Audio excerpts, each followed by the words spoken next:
안녕하세요. 2025년 고등학교 1학년 9월 학력평가 국어 영역 29번 문제 해설을 시작하겠습니다. 29번은 광자 경제학을 중심으로 윗글에 대해 이해한 내용으로 적절하지 않은 것을 고르는 문제입니다. 그럼 1번 선제부터 한번 봐볼까요? 파동처럼 움직이면서 서로 간섭을 일으키는 빛의 속성은 바늘구멍 눈의 빛 유입구를 더 넓히지 못하게 만드는 원인이 된다라고 나와 있습니다. 자, 그러나 사문단을 먼저 보시면 빛은 파동처럼 움직이며 서로 간섭을 일으켜 상이 흐릿해지는 회절 현상을 보이는데 이런 회절 현상이 빛의 유입구가 좁을수록 그 정도가 심화된다라고 나와 있습니다. 그러니까 이러한 현상이 눈의 빛 유입구가 좁을수록 심화되는 것이기 때문에 더 넓히지 못하게 만드는 원인이 아니라 더 좁히지 못하게 만드는 원인이 되는 것입니다. 그래서 1번은 틀린 설명이 되겠고 그래서 정답이 1번이 됩니다. 자, 그럼 이제 2, 3, 4, 5번이 모두 맞는 선지인지 한번 확인해 봐야 하는데요. 그럼 2번은 빛이 투명한 물질을 통과할 때 굴절되는 성질은 바늘구멍 눈의 빛 유입구를 더 넓히기도 좁히기도 곤란한 문제 상황을 해결할 수 있게 한다 라고 나와 있습니다. 자, 여기부터 보시면 유입구를 더 넓게 하는 것도 좁게 하는 것도 선택하기 어려운 진퇴양난의 상황이 발생한다라고 했는데요. 이러한 문제를 광자 경제학으로 일컫는다라고 나와 있습니다. 그리고 다음 문단을 보시면 빛은 하나의 투명 물질에서 다른 투명 물질로 들어갈 때 굴절되는데 이러한 투명 물질이 빛의 굴절을 통해 물질상을 더 선명하게 만들어준다. 그래서 광자 경제학의 난제를 해결하기 위한 대안이다 라고 나와 있습니다. 자, 이것을 보아서 이러한 성질이 그 광자 경제학의 난제를 해결해준다고 했는데 그런 난제가 빛 유입구를 넓히기도 좁히기도 곤란한 문제 상황이다라는 것까지 확인할 수 있습니다. 그렇기 때문에 2번은 옳은 선지가 되겠습니다. 그럼 이제 3번입니다. 3번은 바늘구멍 눈으로 아주 밝지 않은 곳에서 대상을 볼 수 있는 것과 대상을 단 하나의 상으로 파악할 수 있는 것을 동시에 충족시키기는 어렵다라고 나와 있는데요.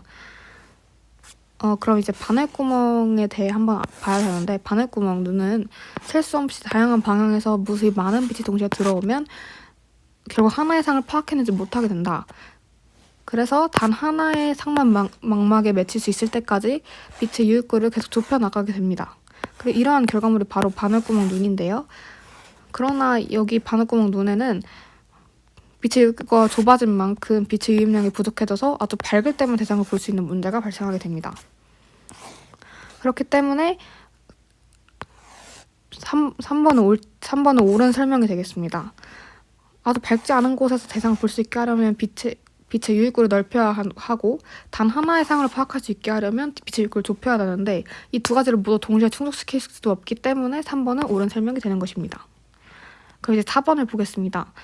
수성체는 바늘구멍 눈의 빛 유입구를 넓혔을 때 얻게 되는 이점과 바늘구멍 눈의 빛 유입구를 좁혔을 때 얻게 되는 이점을 동시에 취할 수 있게 해준다라고 나와 있습니다. 그럼 먼저 빛 유입구를 넓혔을 때 얻게 되는 이점은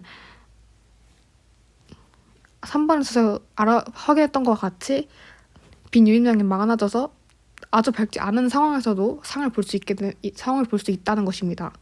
그럼 바늘구멍 눈의 빛 유입구를 좁혔을 때 얻게 되는 이점은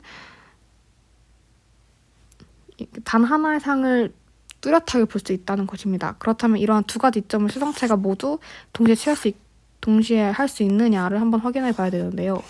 5문단에 이 문장을 보시면 투명한 볼록 렌즈의 수성체를 그 뒤에 끼워 넣은 수성체 눈이 나타났다. 그러니까 빛의 유입구를 더 넓힌 뒤에. 그러면 이런 더 넓힌 뒤에 수성체가 나타났기 때문에 아주 밝지 않은 상황에서 볼 수 있다는 것을 알 수 있고요. 그리고 이러한 빛의 유입량이 늘어 아주 밝지 않아도 망막에 선명한 상이 맺을 수 있게 되었다. 그럼 이렇게 보시면 수성체는 빛의 유입구를 더 넓혀서 아주 밝지 않아도 망막에 선명한 상이 맺힐 수 있게 되었다는 것을 보아 1번 여기 모든 두 가지 이점을 모두 할 수 있다는 것을 확인할 수 있습니다. 그래서 4번도 옳은 설명이 됩니다. 자, 그럼 이제 5번을 보시겠습니다. 여러 방향에서 동시에 많은 빛이 유입될 때 일시에 많은 상이 맺히는 현상은 아주 밝지 않아도 대상을 볼 수 있도록 바늘구멍 눈의 빛 유입구를 조절하는 데 제약이 된다라고 나와 있는데요. 자, 이러한 현상을 해결하기 위해서 바늘구멍 눈은 빛 유입구를 좁히는 방법을 택했습니다. 그런데 이때 문제점이 비유입량이 너무 적어져가지고 아주 밝은 상황에서만 상을 볼 수 있다는 것이었는데요. 그렇기 때문에 아주 밝지 않아도 대상을 볼 수 있게 하기 위해서는 다시 빈육을 넓혀야 하는데, 이러면 또다시 뚜렷한 상을 볼 수 없다는 문제점이 나타나게 됩니다. 그렇기 때문에 이러한 조절하는 데 제약이 된다는 것은 옳은 설명이 됩니다. 그래서 정답은 1번으로 확인할 수 있습니다. 수학 영역 17번 문제 풀이 시작하겠습니다. fx가 이차항의 개수가 3인 이차함수를 했으니까 fx를 3x제곱 플러스 ax 플러스 b로 놔주고 gx는 개수가 12인 1차함수를 했으니까 cx 플러스 12로 놔주겠습니다. f0-g0이 3이라 했으니까 b-12는 3이므로 b는 15가 됩니다.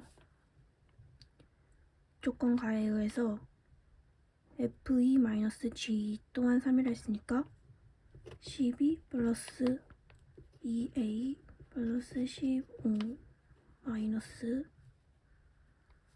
2c 플러스 12는 3이므로 12 플러스 2a 플러스 15 마이너스 2c 마이너스 12는 3이고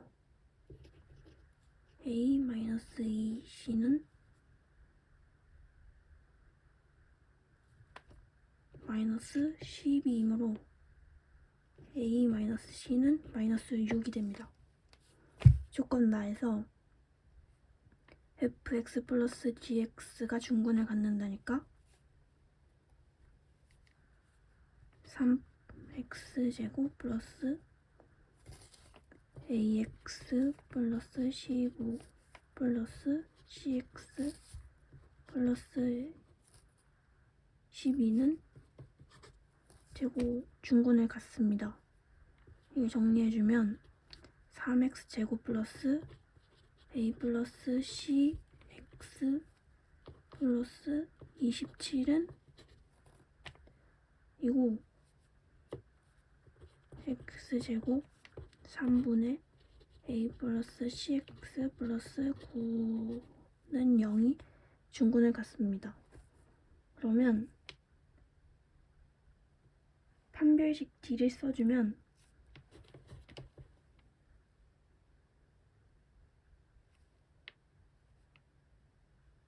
판별식 d 말고 2분의 1 곱하기 3ac의 제곱이 9니까 6분의 ac의 제곱이 9이고 그러면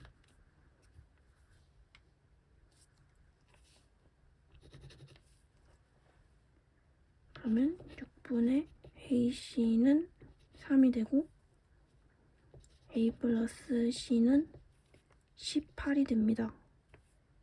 그러면 a 플러스 c와 a 마이너스 c를 연립해주면 2a는 12가 되고 a는 6, c는 마이너스 12가 됩니다. 그러면 fx는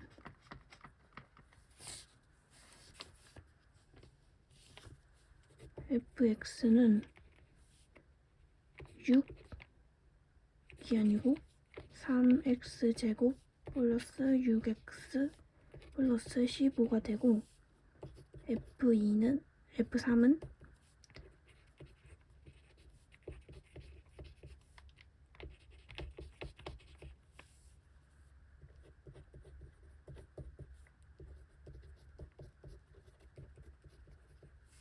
이므로 F3은 60이 되므로 정답은 5입니다. 네, 고1 9월 모의고사 수학 19번 문제 풀이해보도록 하겠습니다. 두 A, B는 양수고요. 실수 K에 대하여 KX는 K보다 크거나 같다. 그리고 k 플러스 2보다 작거나 같다 해서 이 참수 fx의 최대값과 최소값의 차를 gk라고 합니다. 자, 그럼 가해 조건에 따르면 x는 3보다 크거나 같고 5보다 작거나 같게 됩니다. 자, 그럼 양수 b의 값의 범위에 따라서 이 안에서 b의 값을 범위를 나눠서 b의 값을 찾아보도록 하겠습니다. 자, 우선 b가 0보다 크고 3보다 작거나 같을 때의 두 그래프를 그려보면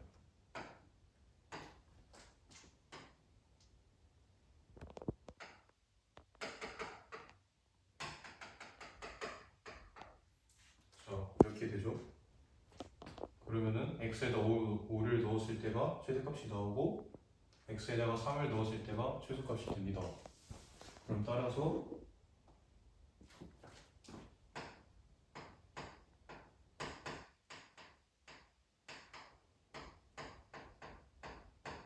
G3은 F5-F3이 되기 때문에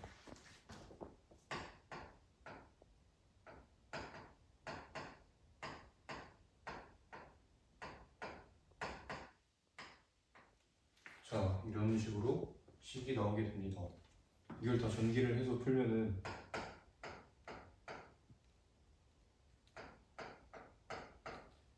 이렇게 나오게 됩니다. 근데 지금 b는 0보다 크고 3보다 작거나 같기 때문에 이거는 a의 값보다 커지게 됩니다. 근데 가에서 G3은 a라고 했으니까 이 조건은 성립을 하지 않습니다.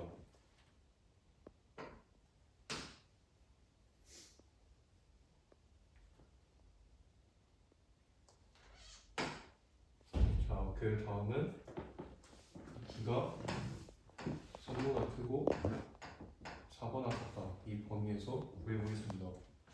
자, 그럼 여기서 그래프를 그려보면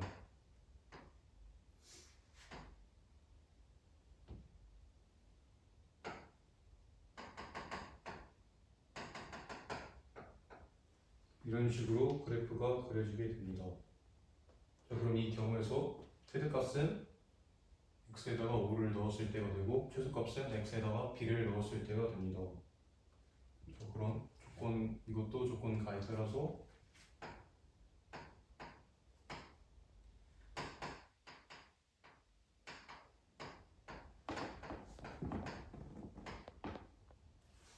이렇게 나오게 되는데 x에다가 b를 넣었을 땐 그냥 0이니까 이거는 그냥 F5가 되고 F5는 이렇게 됩니다. 근데 지금 b가 3보다 크고 4보다 작으니까 이것 또한 a보다 더 크게 나오기 때문에 이 조건에도 성립이 되지 않습니다.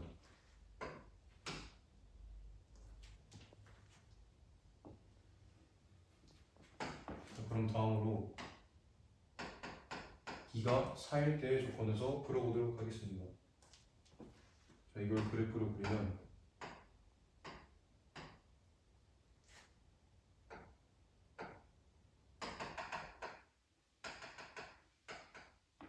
자, 이렇게 나오게 되죠.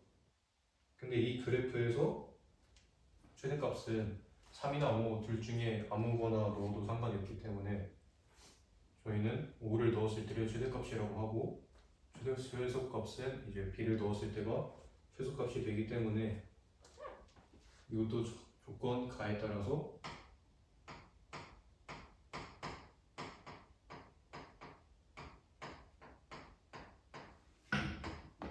이렇게 나오게 됩니다. 근데 지금 b는 4라고 가정을 했죠. 이거는 f 4랑 똑같은데 그럼 이거를 전개해서 풀어보면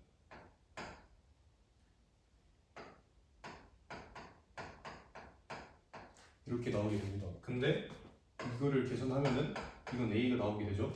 그럼 최종적으로 G3은 a라는 게 나타나게 됩니다. 그럼 지금 조건 가에 성립이 되니까 b는 4라는 사실이 나옵니다. 그럼 b는 4라는 사실을 보였으니까 fx는 이렇게 나오게 됩니다. 자, 그 다음으로 a를 구할 건데 기본 나에 따르면 G2 플러스 G6이 지금 36이 나오려고 합니다. 자, 그럼 우선 G2는 G2에 따라서 x의 값을 범위는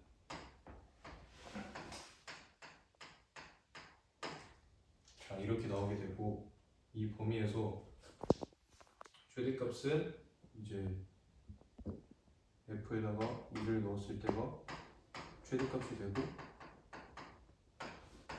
f에 4를 넣었을 때가 최소값이 됩니다. 그럼 따라서 G2는 최대값 빼기 최소값이니까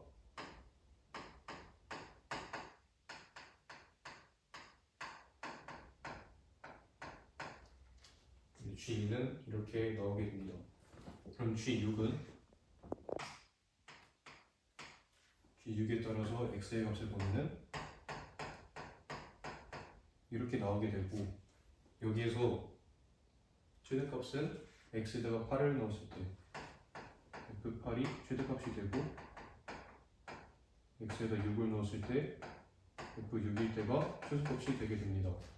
그러면 따라서 G6은 f8 마이너스 f6 이렇게 나오게 됩니다. 근데 지금 이 두 개의 합이 32가 나온다 했으니까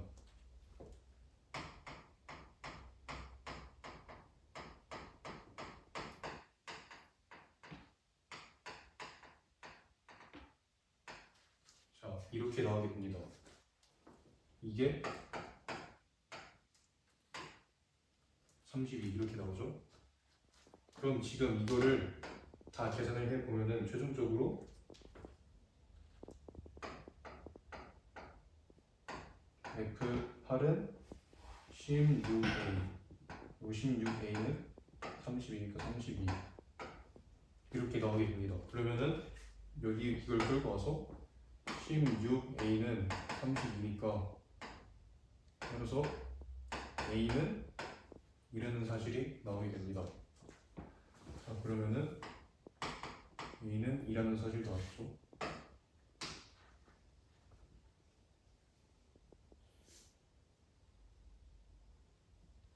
자, 그럼 A랑 B를 fx에다가 자, 대입을 해보면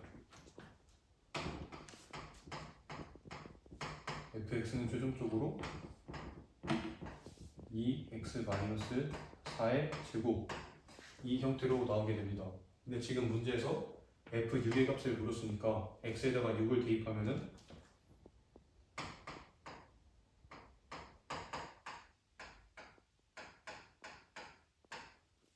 이렇게 되고 이걸 계산하게 되면 최종적으로 f6은 8 이렇게 나오게 됩니다. 따라서 19번의 답은 1번이었습니다. 감사합니다. 2025학년도 고1 9월 모의고사 수학 영역 21분 문제 풀이 시작하겠습니다. 자, 21번은 이제 총 그 규칙 가나 다에 의하여 이제 하루도 빠진 날이 없이 A, B, C, D를 활동하는 경우의 수를 구하는 문제고, 이제 푸는데 여러 방법이 있겠지만 저는 A, B를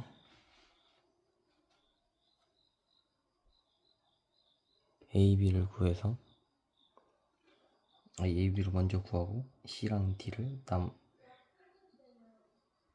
나중에 구해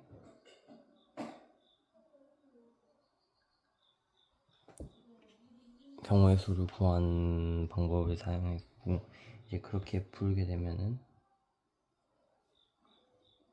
이제 A와 B를 각 이틀씩 활동한다고 하면은 A가 이틀, B가 이틀 이렇게 활동한다 하면은 이제 이 경우의 수는 5C 곱하기 3C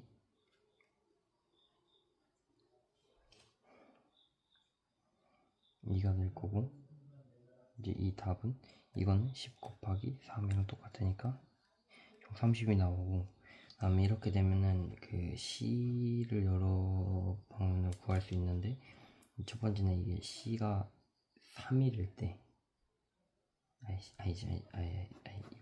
C가 이틀일 때 먼저 구할 수 있겠는데, C가 이틀이면은 이제 그 B가 활동한 요일 중 하루를 선택하여 활동하고, 그다음에 A, B를 활동하지 않는 요일을 활동하니까 C가 이틀이면은 나머지 4일을 D가 활동하겠고, 이렇게 되면 경우의 수는 2C1 곱하기 1C1 곱하기 4C4가 되겠고, 이러면은 정답이 2가 나오겠죠. 그리고 이제 두 번째는 C가 3일일 때, 이러면 아까랑 똑같이 해가지고 D도 3일일 될 테고, 이러면 경우의 수는 2C1 곱하기 1C1 곱하기 2C1 이거 곱하기 3C3이 되겠고, 이러면은 4가 나오죠. 그 다음에 세 번째는 C가 4일일 때, 그러면 D는 이틀이 되겠고, 이런 경우의 수가 2C1 곱하기 1C1 곱하기 2C2 곱하기 2C2가 되겠고, 2가 나오죠. 그 다음에 1, 2, 3을 의하여 구하는 경우의 수는 이제 30 했으면 되지. 1, 2, 3 다 해가지고 구하는 경우의 수는 30 곱하기 2 더하기 4 더하기 2가 되니까 240이 나오네요. 자, 이게 첫 번째 방법이었고, 두 번째 방법은 이제 A를 2일, B를 3일 동안 활동하는 경우를 구하면은, 이제 A와 B를 활동하는 경우의 수는 5C 곱하기 3C3이 되니까 10이 나오겠고, 그 다음에 여기서도 이제 1번은 C를 이틀 활동하는 경우, 이 경우 D는 남은 3일이 되겠고,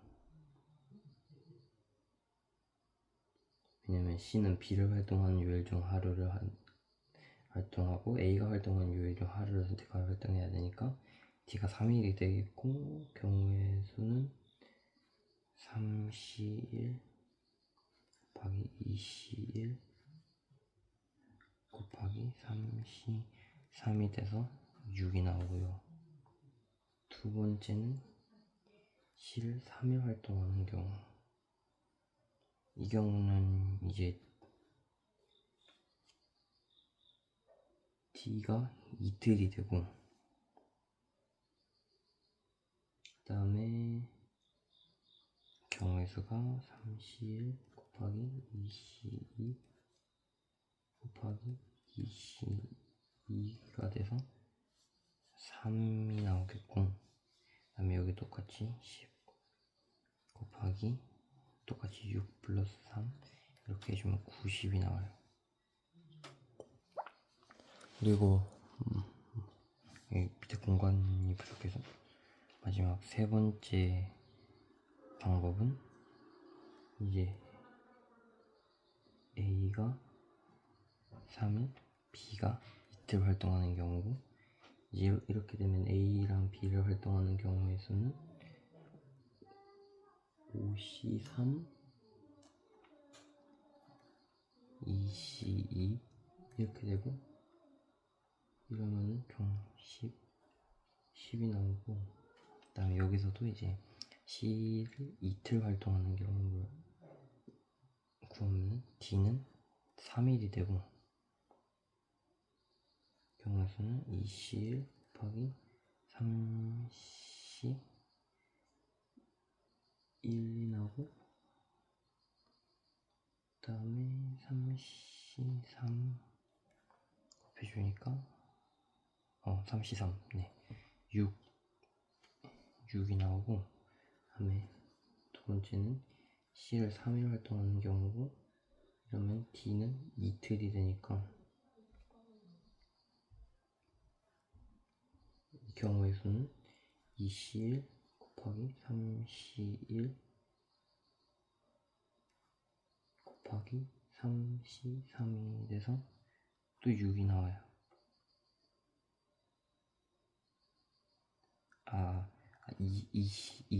EC 어쨌든 그래서 6이 나와요. 그러면은 이제 똑같이 10 곱하기 6 플러스 6 해주면 120이 나오니까 이제 이 모든 경우를 통틀어 가지고 120 더하기 90 더하기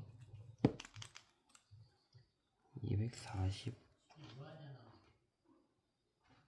하니까 210 더하기 240 해서 총 450이 나옵니다.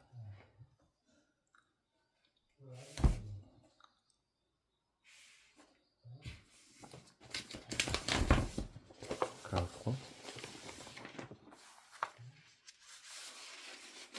총 정답은 5번 450입니다.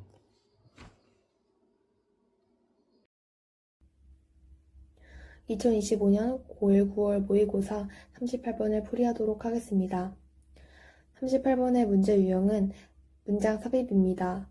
문장 삽입 같은 경우에는 글 전체 내용을 파악하는 것이 중요합니다. 그래서 각 문장의 문법적인 요소를 중점으로 보기보다는 글을 이해하기 위해서 해석하고 분석하고 요점 정리하는 방식으로 진행하도록 하겠습니다. 그러면 삽입해야 되는 문장부터 보도록 하겠습니다. 논리니어는 비선형적인 이라는 뜻을 가지고 있고요. 논리니어 에디팅이기 때문에 비선형적인 편집으로 해석하시면 되겠습니다. On the other hand는 반면이죠. 반면에 비선형적인 편집은 워드 프로세싱 프로그램을 사용하는 것과 같습니다. 이 하나의 문장을 통해서는 전체적인 내용을 파악하기는 어렵습니다. 하지만 이 앞문장과 뒷문장이 어떻게 올지는 유출할 수가 있습니다. 왜냐하면 반면에라는 말이 나왔기 때문에 이 앞에는 비선형적인 편집, 그러니까 워딩 프로세스 프로그램을 사용하는 것과 반대말이 나올 것이고, 뒷문장에는 워드 프로세스 프로그램을 사용하는 것에 대한 세부적인 설명이 나올 것입니다. 그래서 이 점을 기억하면서 비선형적인 편집과 반대되는 말이 나왔을 때 찾게 된다면 그 부분에서 이 문장이 어디에 들어갈지 유념해서 찾으면 되겠습니다. 그것을 기억하면서 해석하도록 하겠습니다. 모든 편집 시스템은 이제 비선형적인 컴퓨터 기반 시스템입니다. 근데 그냥 기반 시스템이 아니라 관계대명사절이죠. 어떤 비디오샷 또는 장면으로의 의미적인 접근, 그러니까 무작위의 접근을 허용해주는 기반 시스템입니다. 그리고 without having to는 뭐뭐할 필요 없이로 해석됩니다. it은 any video shot or scenes입니다. 그래서 전체적으로 해석을 하면은 어떤 비디오 샷 또는 장면을 찾으려고 빠르게 감거나 되감는 것을 할 필요 없이 의미적인 접근을 허용해주는 비선형적인 컴퓨터 기반 시스템입니다. 라고 해석할 수 있겠습니다. 정리를 하자면 비선형적인 편집 시스템은 의미적인 접근이 가능한 시스템입니다. 라고 정리할 수 있겠습니다. 그 다음으로는 비선형적인 시스템은 만들어낼 수 있습니다. 어레인지 오브는 다양한입니다. 다양한 특수효과를 창조할 수 있습니다. 슬로우 모션, 와이프, 디졸브와 같은, 이것은 이제 비선형적인 시스템의 특수 효과의 예시인 거죠. 그래서 그 특수 효과에 대한 예시도 다양하다라는 것을 알 수가 있습니다. 그 다음으로 넘어가서 이제 앞에까지가 주어니까 여기서 끊고, 디지털 비선형적인 시스템의 또 다른 주요 특징은 무작위의 접근 과정입니다. 여기서 SC는 접근입니다. 그래서 이 문장 같은 경우에는 조금 복잡하기 때문에 보도록 하겠습니다.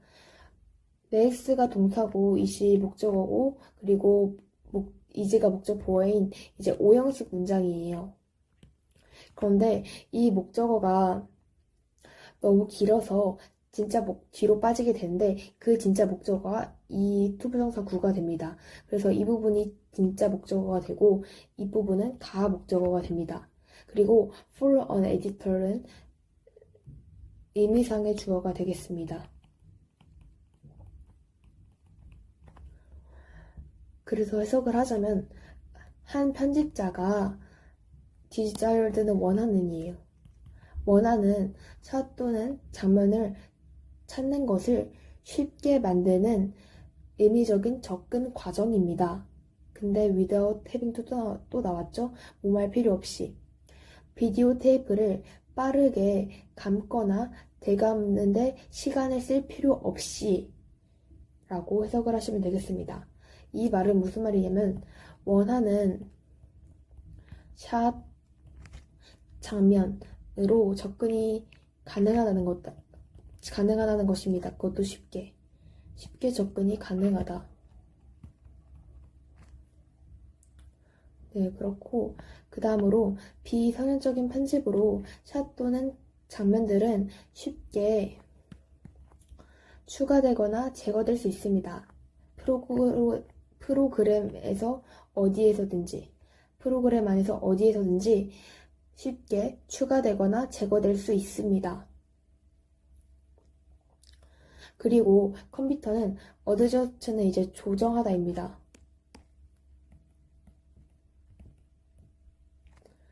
그래서 자동적으로 프로그램 길이를 조정합니다.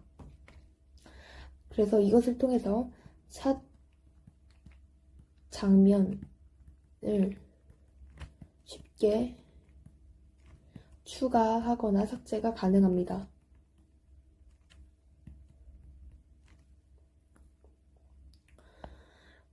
여기서까지는 계속해서 이제 비선형적인 편집의 특징이 나옵니다. 그런데 밑에 부분에 리니어 에디팅, 논 리니어 에디팅과 반대되는 말이 나오죠.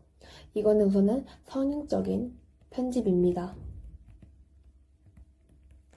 그래서 우선 해석을 해보자면 선형적인 편집은 타자기에 글을 작성하는 것과 같았습니다. 만약 실수가 만들어지거나 새로운 정보를 추가해야 될 필요가 있다면 글 전체가 다시 작성되어야 합니다. 이 말은 고칠 것이 있을 경우에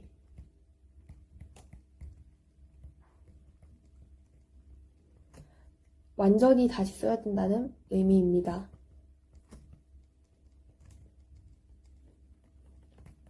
그런데 밑에 부분에는 어떻게 나오냐면 만약 실수가 만들어진다면 그러니까 실수는 쉽게 삭제되고 몇 가지의 키 입력으로 수정됩니다. 그리고 새로운 정보가 쉽게 추가될 수 있습니다. 위 문장과 다르게 고칠 것이 있을 경우 완전히 고칠 것이 있으면 쉽게 삭제하거나 수정, 그리고 추가가 가능하다는 것입니다. 이 것과 앞에 거는 완전히 다르죠. 그래서 이 사이에는 설명할 줄 문장이 필요하고요. 아까 우리가 위에서 봤던 것처럼 이제 이 문장이 들어오기 위해서는 앞에 비선형적인 편집과 반대되는 말이 와야 되고 뒷문장에는 비선형적인 편집에 대해 더 세부 설명 나와야 된다고 했기 때문에 앞에 위에 반대되는 내용 나오고 뒤에는 비서연적인 편집에 대한 세부 설명이 나오기 때문에 5번에 들어가는 것이 적절하다는 것을 알 수가 있습니다. 그리고 이 지문의 특징을 보면은 비선현적인 편집이 서현적인 편집과 비교했을 때의 좋은 점을 얘기해주고 있습니다. 그래서 이제 요지로 비선형 디지털은 장면을 쉽게 찾아 수정, 효과, 길이 조정을 용이하게 한다라고 볼 수 있겠습니다.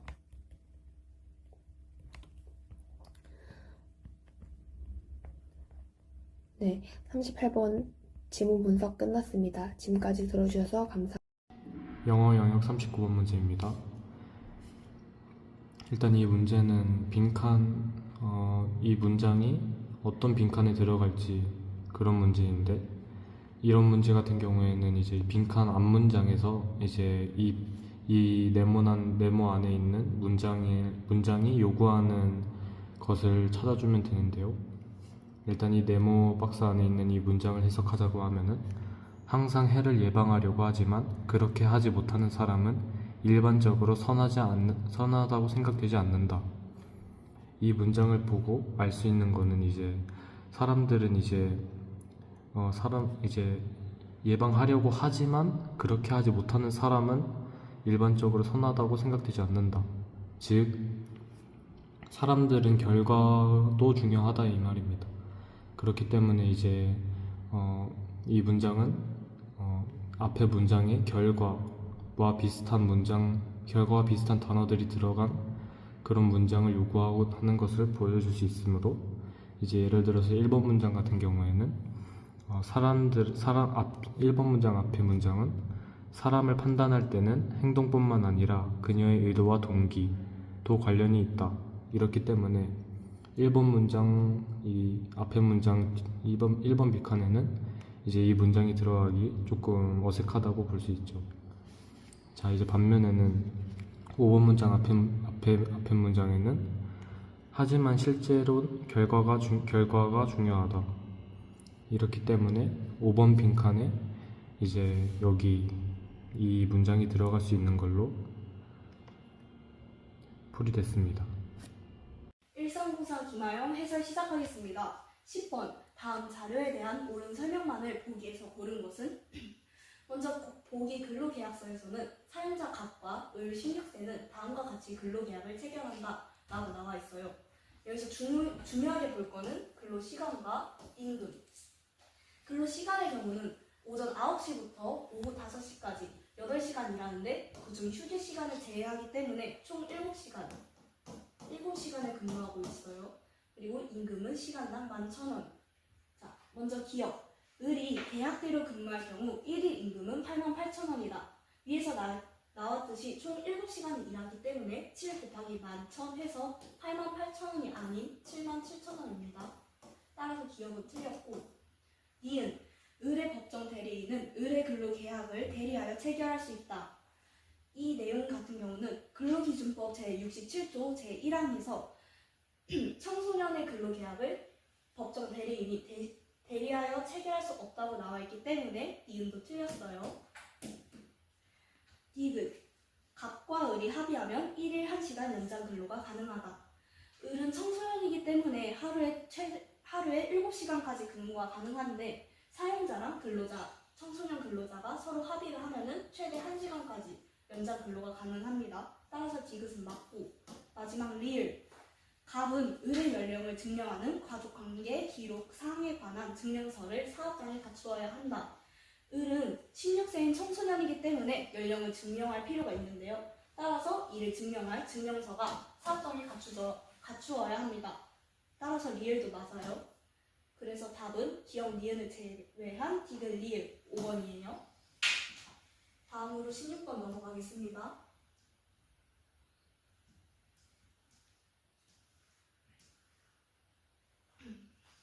16번. 다음 다음 교사의 질문에 대해 옳게 답변한 학생을 고른 것은 먼저 교사는 우리나라 헌법에 명시된 인권 보장을 위한 제도적 장치에 대해서 답변해 볼까요? 라고 질문을 하고 있어요. 먼저 국가 권력 행사는 국민 대표 기관인 국회에서 제정한 법률에 따라 이루어져야 해요. 라고 나와 있어요. 먼저 국회의 경우는 국민 대표들이 국회의원들이 모여있는 기관이기 때문에 국민 대표 기관이라는 말이 맞고, 국회는 법률을 제정하는 입법권을 가지고 있어요. 따라서 국회에서 제정한 법률이라는 말도 맞아요. 그래서 갑의 말은 맞습니다. 다음은 기본권 제한 요건을 헌법에 명시하여 부당한 국가 권력의 행사로부터 국민의 기본권을 보장하고 있어요. 기본권 제한의 요건의 경우는 헌법 제37조 2항에 명시되어 있는데요. 국가의 안전, 국가 안전보장, 공공복리, 질서 유지를 위해 기본권을 제한한다는 내용이 가지고 있기 때문에 을의 말도 맞아요. 다음은 기본권 침해받은 국민은 국가인권위원회에 헌법 소원 심판을 청구하여 침해받은 기본권을 구제받을 수 있어요. 라고 나와 있어요. 먼저 헌법 소원 심판의 경우는 국가인권위원회가 아니라 헌법재판소에서 담당하고 있습니다.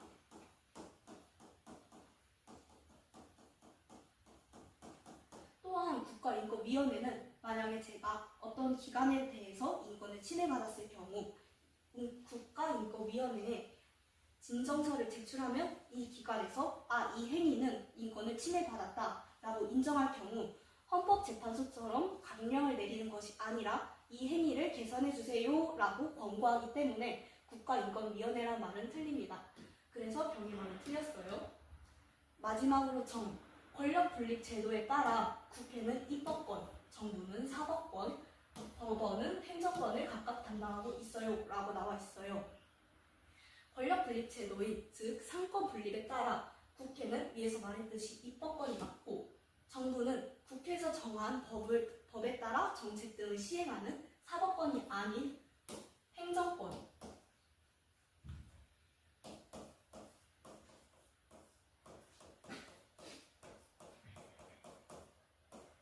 법원의 경우는 국회에서 제정한 법에 따라서 재판을 진행하는 행정권이 아닌 사법권을 가지고 있어요.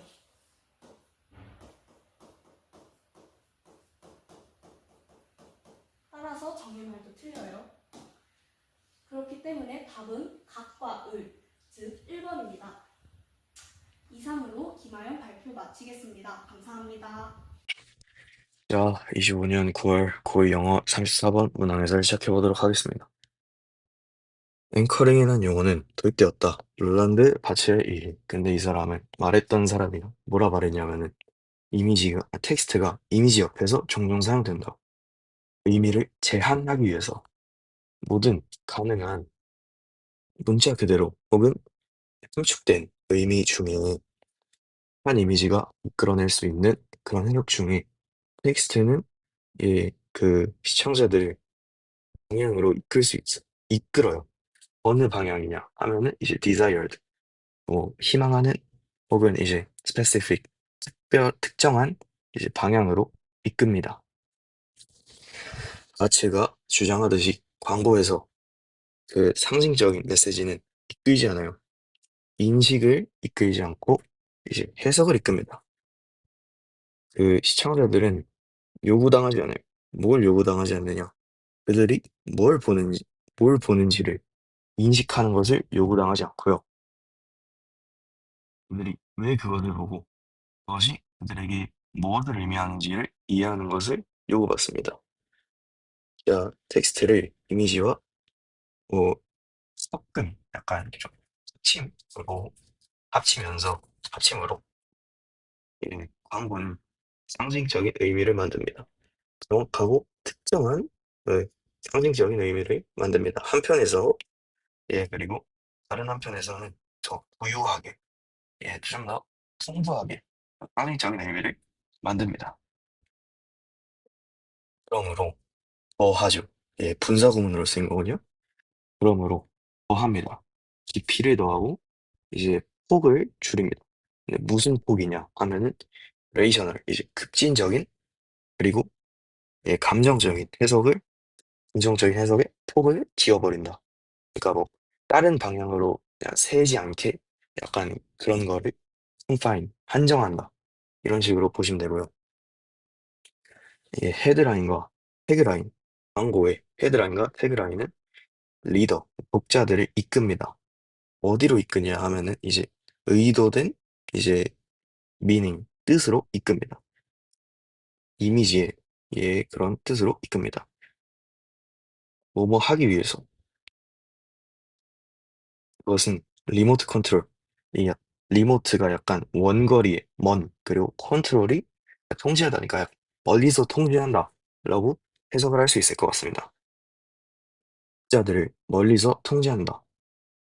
미닝으로 이제 그 뜻으로 가게끔 이제 뜻으로 약간 리모트 컨트롤, 원격 조정당한다. 이런 식으로 해석하시면 되고. 근데 어떤 뜻이냐? 뜻은 in advance. 미리 정해진 뜻으로 예, 리모트 컨트롤 된다. 이제 한번 빈칸 확인해 보도록 하겠습니다. The reader avoids some and receives others. 그러니까 리더가, 독자가 어떤 거를 피하고 이제 다른 걸 받아들일. 예. 그리고 2번 그다음에 그 textual cues. 그러니까 문자적인, 글적인 cue가 단서들이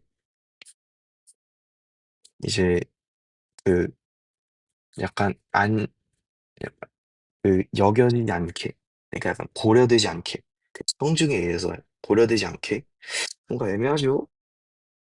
그 이모셔널 임팩트, 감정적인 임팩트가 텍스트의 감정적인 임팩트가 완전히 지워지도록 예, 그런 내용이 아니었던 것 같습니다. 예, 더 퓨어. 보는 사람이 집중하게 그 아티스틱 퀄리티. 그러니까 약간 좀 예, 이미지의 아티스틱 퀄리티 뭐 집중되지 않게 뭐 이런 것도 아니죠.